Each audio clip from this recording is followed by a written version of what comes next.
سلام.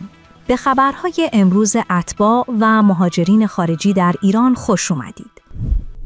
قابل توجه خانواده‌های اتباع ساکن در استان اصفهان و خراسان رضوی.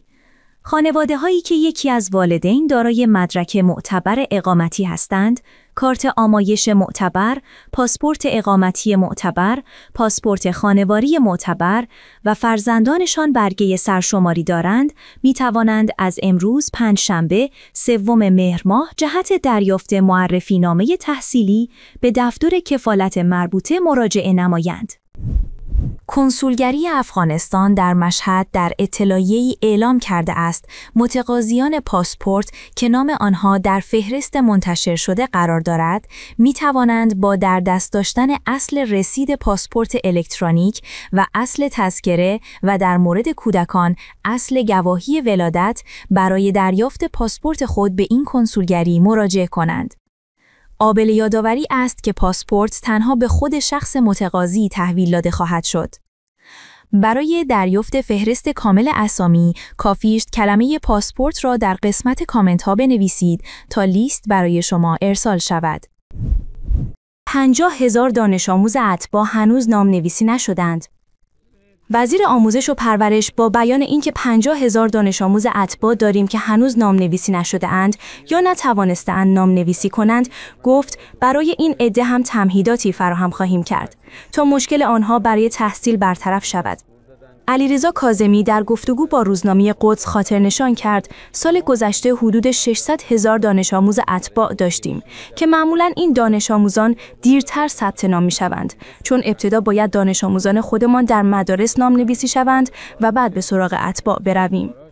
خوشبختانه از ابتدای شهریور امسال نیز نام‌نویسی فرزندان اتباع در مدارس آغاز شده و حدود 250,000 نفر از دانش آموزان اتباع که دارای مدارک قانونی لازم بوده‌اند تاکنون بر اساس معرفی‌ها و مدارکی که ارائه داده‌اند ثبت نام قطعی کرده‌اند. وی اضافه کرد با توجه به آمار ارائه شده از سوی وزارت کشور، حدود 2 میلیون نفر از اتباع تاکنون از کشور خارج شده و به افغانستان بازگشته‌اند. برآورد ما این است دست کم 200,000 نفر از آنها کودکان در سن مدرسه و دانش آموز بودند و اگر این تعداد را از آمار 600,000 نفر سال گذشته کم کنیم، ضمن این که من معتقدم تعداد این رقم بیشتر است و شاید تا 300,000 نفر از این دانش آموزان خارج شده اند، اکنون 50,000 دانش آموز اتباع داریم که هنوز ثبت نام نشدند یا نتوانستند ثبت نام کنند.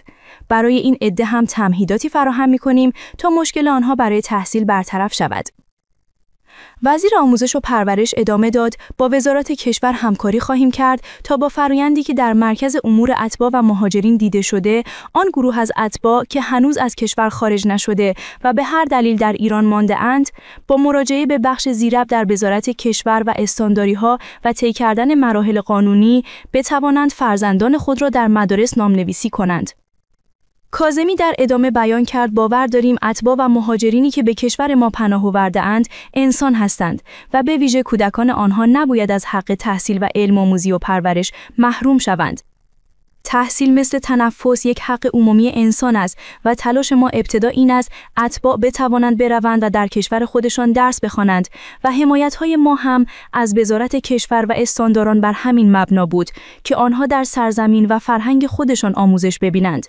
اما حالا اگر به هر دلیلی عده‌ای از آنها در کشور ما مانده‌اند، تلاش می‌کنیم در فرایندی قانونی اطلاعاتشان در جایی ثبت شود و بتوانند در مدارس ما تحصیل کنند. خوشبختانه عدد بزرگی از جاماندگان باقی نمانده که با آنها مساعدت خواهیم کرد. پس از خروج گسترده اتباع افغانستانی، شهرداری تهران نیروهای ایرانی جذب می‌کند. با شدت گرفتن بازگشت اتباع افغانستانی از ایران، شهرداری تهران اعلام کرد برای جبران کمبود نیروی خدمات شهری، پاکبانان ایرانی را جایگزین خواهد کرد. بر اساس اطلاعیه این نهاد، متقاضیان تا پایان مهر ماه فرصت دارند برای همکاری در بخش‌های نظافت معابر، جمع‌آوری پسماند و خدمات فضای سبز ثبت نام کنند. رضا ناصری سرای، مدیر کل برنامه‌ریزی و سرمایه انسانی معاونت خدمات شهری و محیط زیست شهرداری تهران گفت داوطلبان می توانند به صورت رایگان ثبت نام کنند و پس از بررسی مدارک روند بکارگیری آنان تا نیمه آبان تکمیل خواهد شد. وی شرایط ثبت نام را داشتن تابعیت ایرانی، کارت ملی و مدرک شناسایی معتبر اعلام کرد و افزود هدف از اجرای این طرح ارتقای کیفیت خدمات شهری، ایجاد فرصت‌های شغلی و بهبود نظافت و فضای سبز پایتخت است.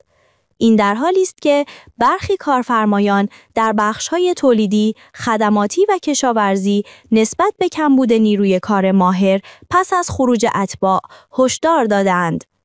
معاون وزیر کار نیز پیشتر یادآور شده بود جذب نیروی کار خارجی مجاز همچنان در چارچوب مقررات امکان پذیر است. برگشت نزدیک به 1500 خانواده مهاجر افغانستانی طی یک روز به کشور. خبرگزاری باختر در گزارشی نوشته است که روز گذشته 1494 خانواده مهاجر افغانستانی به کشور برگشتند. بر اساس گزارش این خانواده‌ها شامل 670 خانواده از طریق ترخم ننگرهار، 418 خانواده از طریق اسپین بولدک کندهار، 52 خانواده از طریق پل ابریشم نیمروز، 116 خانواده از طریق بهرامچه هلمند و 238 خانواده از طریق اسلام قلعه هرات به کشور عودت کردند.